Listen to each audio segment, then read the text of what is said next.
This game is a pain in the arsenal.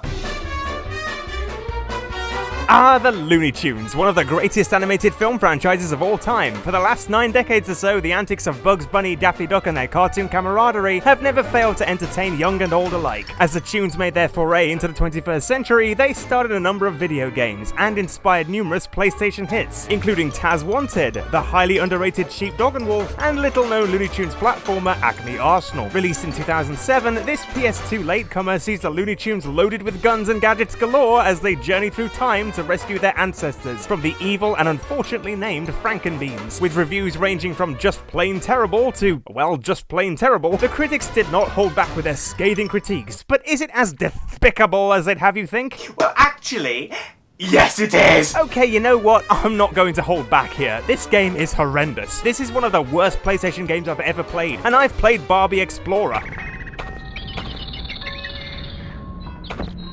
Sweet Jesus, Barbie, the goat wasn't even moving! Okay, it's not quite that bad, but put it this way, I'd rather see Bugs Bunny's carcass served up on a platter than have to play through this torture again. The graphics, the camera, the combat, it's a complete shambles. But it's not without its redeeming qualities. Conceptually, equipping Looney Tunes with weapons sounds a good idea, and it's clear from the artwork that they were going for more of an edgy approach. Look, everybody looks serious. Just look at all the serious.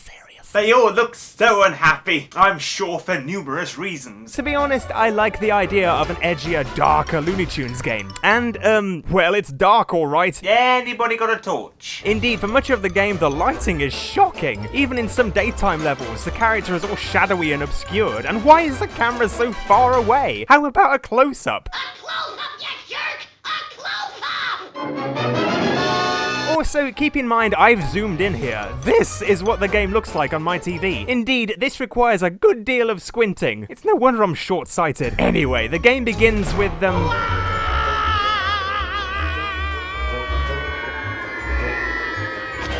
And believe me, after just a couple levels of this, you'll be screaming too.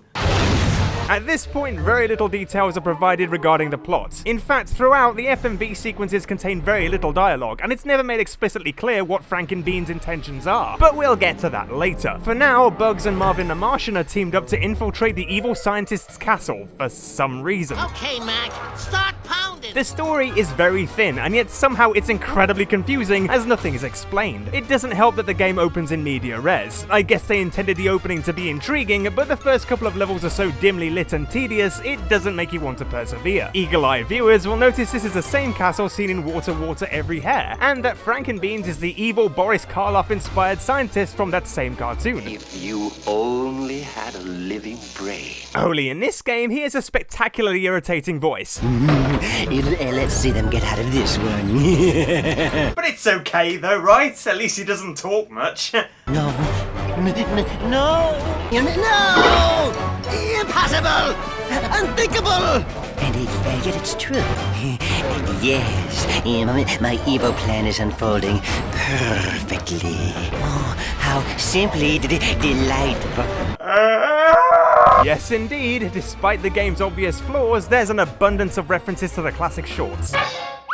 And in that respect, a great deal of effort has been invested. Ickety, ackety, oop! Ickety, ackety, oop. In fact, even most of the voiceovers are quotes from the classic shorts, so you can tell they did their research. Well, I am a little fatigued.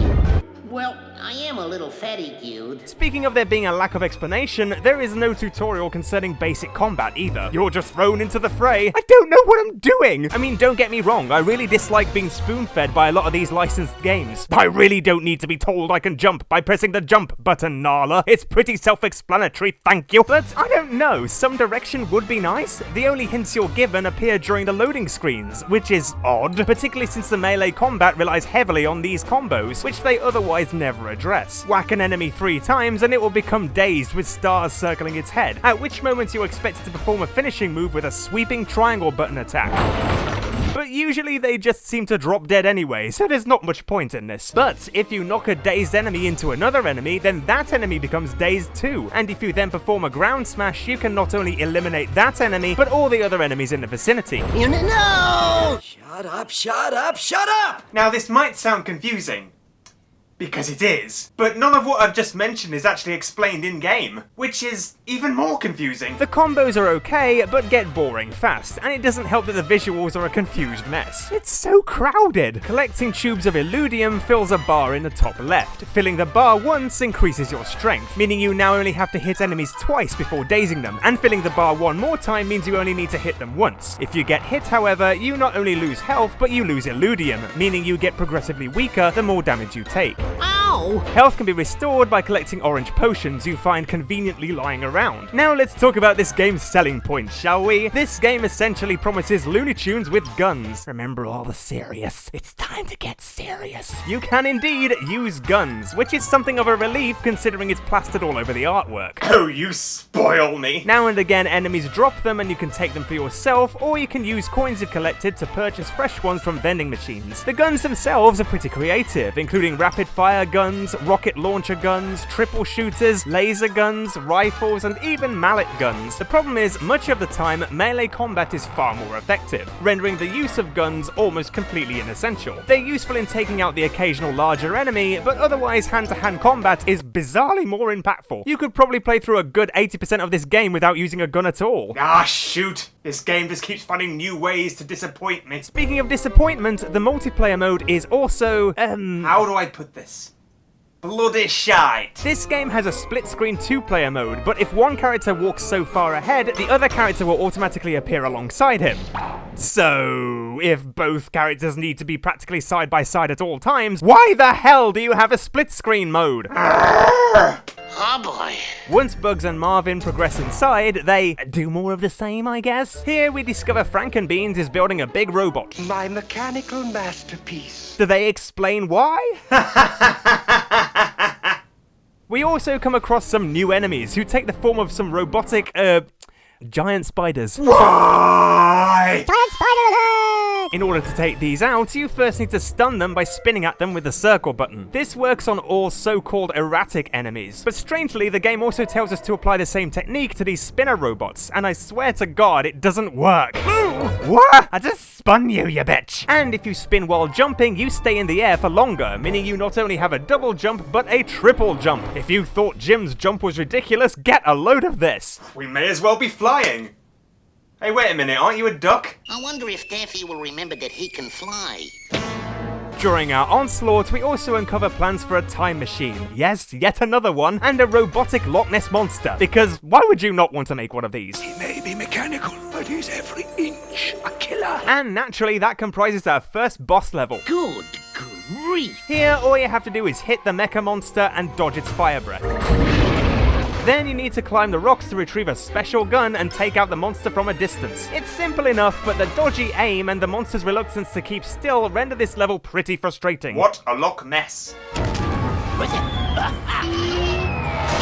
Once this is over, Bugs and Marvin return to the Martian platforms with the time machine plans, where they can make their own time portal, but they still don't really explain why. Let's hope there's still time to rescue our ancestors. What? What have your ancestors got to do with anything? With my time telescope TV, we can spy on any time in the whole universe. That's great. But why? From what I gather, Frankenbeans has sent some evil robots into the past to take out the Looney Tunes ancestors. Which sounds a little convoluted, actually. Wouldn't it have made more sense to just take out the Looney Tunes? Why do these villains bent on world domination always complicate everything? Anyway, first it's Daffy Duck's turn to head to the past to save his ancestor King Daffy. With Marvin the Martian once again in tow, the pair head for the medieval period, where they encounter robot knights and Hugo the abominable snowman. Oh, what a cute little pink bunny rabbit.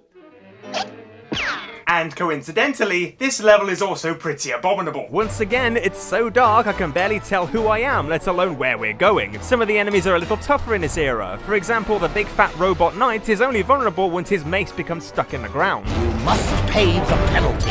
Otherwise, there's not much variety. Some enemies can block your attacks, but that just serves to make the combat even more irritating. Once we've progressed inside, it gets even darker. Yippee! We then need to navigate the castle to find the king. Once we've defeated the robots in the throne room, we retrieve the singing sword, apparently. And then this happens. Sing, my sword!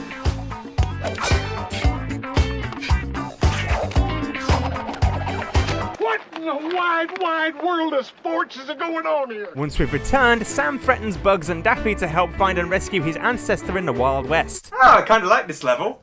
Actually, I don't. I'm just thankful I can see what's going on for a change. Anyway, Sam lazily accompanies you throughout the level, and it's your job to hit the targets to help him along. You can either hit the targets manually or shoot them from a distance.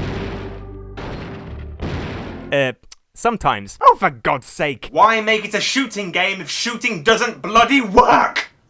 Jeez! The level ends with a fight against Nasty Canasta, and we find Grandpappy Sammy hiding in a saloon. Or I assume so anyway, we never actually get to see him. And, well, that's it. I don't really know why Sam even came with us, really. He just came for the ride, I guess. And oh my God, they've cooked Foghorn Leghorn! Now who's responsible? I say, who's responsible for this unwarranted attack on my person? This next level is a bonus level and has no bearing on the plot whatsoever. Not that there's really much of a plot anyway. Here we control Wile E. Coyote on a rocket as we chase the Roadrunner, collecting clocks along the way to increase the time limit. Apparently this is exclusive to the PS2 port of the game. Lucky me. It's nice to see Wile E get a level all to himself, particularly when his lesser-known Wolf Doppelganger got an entire game dedicated to him, but, well, it could be nicer. These barriers don't rise out of the ground until you're practically on top of them, and there's no warning. You just have to keep on the lookout for some very faint lines in the road, which is not fun. Also, without warning, occasionally the camera swings overhead when you go around one of these loop-de-loops, which is incredibly disorienting. Despite the obvious problems this level maintains, it nonetheless makes me yearn for a Roadrunner PlayStation game. Seriously, why has this never happened? Next up, Taz decides to help out his ancestor with the help of Foghorn Leghorn, of course. Together at last. Okay, so I'm gonna skip over this level as quickly as possible, simply because it looks horrible. That is, more horrible than the rest of the game. At least I think it does. It's so dark that much of the time you can't see anything. And let's face it, that wouldn't make for a good video, now would it? Here you do battle with caveman-style robots, gruesome gorilla, and some angry balls. No, really, they clearly could not be asked to design any wild animals, so they figured angry balls would suffice. It's symbolic. This game is just balls. And it makes me very angry. Very angry indeed. Eventually, you come across a massive tar pit, where we need to use the pterodactyls to ascend the cliffs, eliminating the archers along the way to avoid being knocked into the pits below. Once at the top, you have to make a really awkward jump as the camera fixes in place at a really weird angle. Naturally, I missed my target and plummeted into the pit. I landed on a rock and survived, but with no way out, I had no choice but to drown myself and switch to Foghorn Leghorn. And where did they spawn him? On the same bloody rock in the same bloody tar pit. What's the point? Would it not have made more sense to just respawn me back at the last checkpoint? Isn't that what checkpoints are for? We eventually come to another boss level, as we are ambushed by Evil Porky and that bull from Bully for Bugs. Stop steaming up my tail! What are you trying to do, wrinkle it? Yes, Porky is apparently evil now. And green. Haven't you got some bird eggs to steal? I think you're in the wrong game, mate. Anyway, I can't help but compare this boss fight to the bullfights in Bugs Bunny Lost in Time, which, despite having been released 8 years earlier, is far better executed. After the bull charges, it becomes tired, at which moment you simply need to hit Evil Porky. And yep, that's it. Gripping stuff. Honestly, the most entertaining thing about this game is the cutscenes. They're nothing special, but they make the game look far better than it actually is.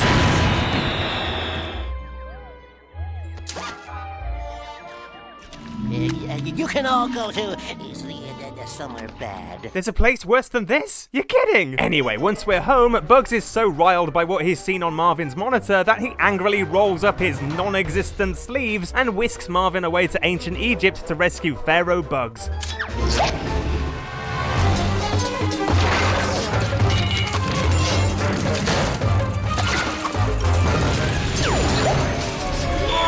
This first level in Egypt is better lit than most other levels, and it doesn't last long, folks, so savor this moment. Parenthetically, the vending machines not only provide you with pointless guns, but also some equally pointless character skins, including a Duck Dodgers costume for Daffy, and even Bugs in drag. That was an interesting addition. Did I hurt you with my naughty gun? But with the camera so far from the characters, they're pretty unnecessary, as you can't see the costumes very well anyway. What's more, Bugs' Super Rabbit costume is lacking a cape, so it just looks like he's wearing a blue shirt. 40,000 coins? What is this, Harrods? Eventually we make our way inside an Egyptian tomb, filled to the brim with booby traps, many of which are insanely awkward to avoid. I mean, honestly, I don't understand how you're meant to pass this section without getting impaled at least once. Ow! Skewered rabbit, anyone? Yum. Looking for this?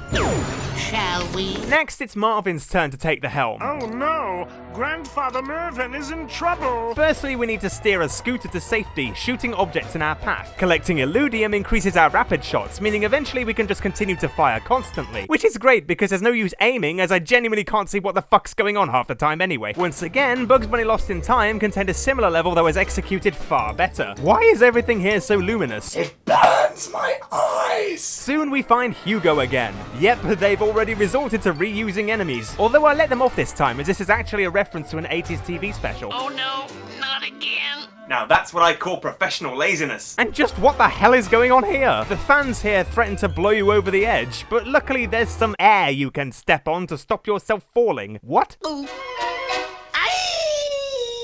Eventually, we find Mervyn. Take a good look, folks. This is his only appearance in the entire game, and he doesn't even speak. I love the effort that's been invested in his appearance. He's literally just Marvin in a hat. The last journey through time once again sees Foghorn and Taz team up to locate Foghorn's ancestor during the Great Chicken and Egg War, which is actually a pretty funny concept, so kudos. Ironically, despite the rather bleak and barren setting and its surprisingly dark tone, this is one of the better lit parts of the game. It doesn't exactly look good, but it looks better than 90% of the game. Once we've completed another banal driving level, we need to maneuver through the barracks and trenches, during which Foghorn is very vocal. I mean, he usually is, but just listen to this. Jesus, is he laying an egg? The next part requires some serious stealth, as you need to avoid tripping wires that set off explosives. Watch your step or you'll be scrambled. Oh, and speaking of which, if you thought Marvin's ancestor's design was lazy, you wait till you see Foghorn's. Yep, it's an egg. They were just that lazy. Are you shell-shocked? Once we return, Taz is somehow watching Frankenbeans on the monitor, as it turns out he's torturing Porky with Wackyland dodos. Gossamer has a sudden crisis of conscience because... character development, I guess? And he and Taz head to Wackyland to save Porky. Ah, Gossamer, we've been through a lot together, haven't we? I knew one day you'd see sense and join forces. If you can't beat 'em, join 'em. It can happen here. Inspired by the classic shorts, Wackyland is a great opportunity to go wild and be creative with the enemies. And it sort of is, to an extent. There's Screwball Daffy from Duck Amuck. That's strange. All of a sudden, I don't quite feel like myself. And there's also the Dodos, who can only be vanquished with the mallet gun. But then the game also sees this as a lazy opportunity to reuse enemies, including Nasty Canasta, the Fat Robot Knights, and, oh, for God's sake, not you again! Just when you thought it couldn't get any more abominable. Once the three return from Wackyland, it's time to go fight Frankenbeans. If we only had another one of him.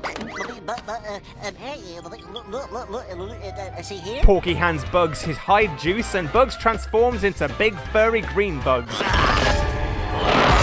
A reference to the cartoon Hide and Hair.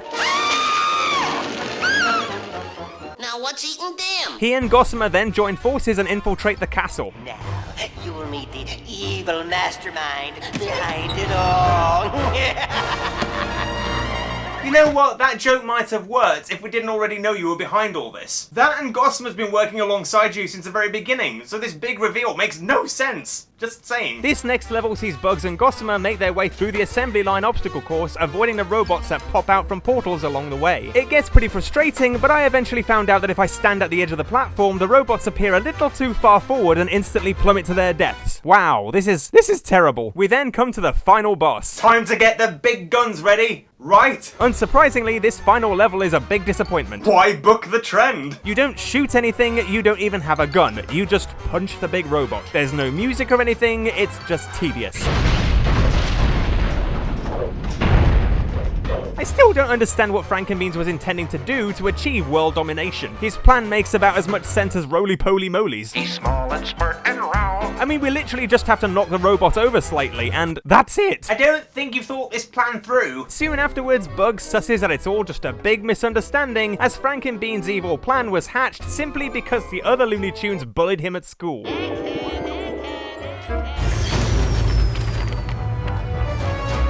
You have it, folks. It was all just a harmless little misunderstanding. Wow. Just wow. That's the most anticlimactic, laziest ending I've ever seen. Just what happened there? I mean, what? But that's not quite everything. As the credits roll, we get an amusing blooper reel showing the Looney Tunes recording their lines in the studio, though it would be far better if the audio and visuals were actually synchronized. I see why I see.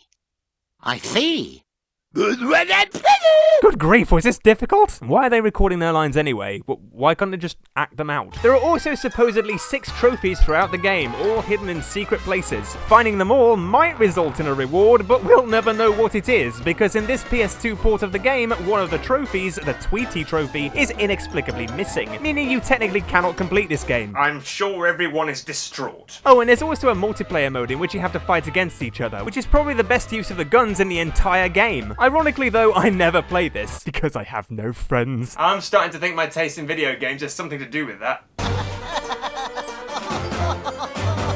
This game is painful. It's full of bugs, and not the good kind. The story is dumb, and the gameplay just tedious. That said, it's not the worst thing I've ever played, but I have played some bad games. And to be completely honest, I really feel as though it had some potential, but it's pretty dire. It's a shame, as this is one of the last Looney Tunes PlayStation games to date. Admittedly, you could probably find worse to play. It's just so unfortunate that the tunes should go out on such a sour note. Oh, and I really hope the name Frankenbeans isn't canon. It's just awful. I have no more to say about this game, so it gives me great pleasure to say, that's all, folks. Now let's never speak of this again. 'Cause I was Jekyll, Jekyll, Hyde, Jekyll, Hyde, Hyde, Jekyll, Jekyll, Jekyll, Hyde, Jekyll, Hyde.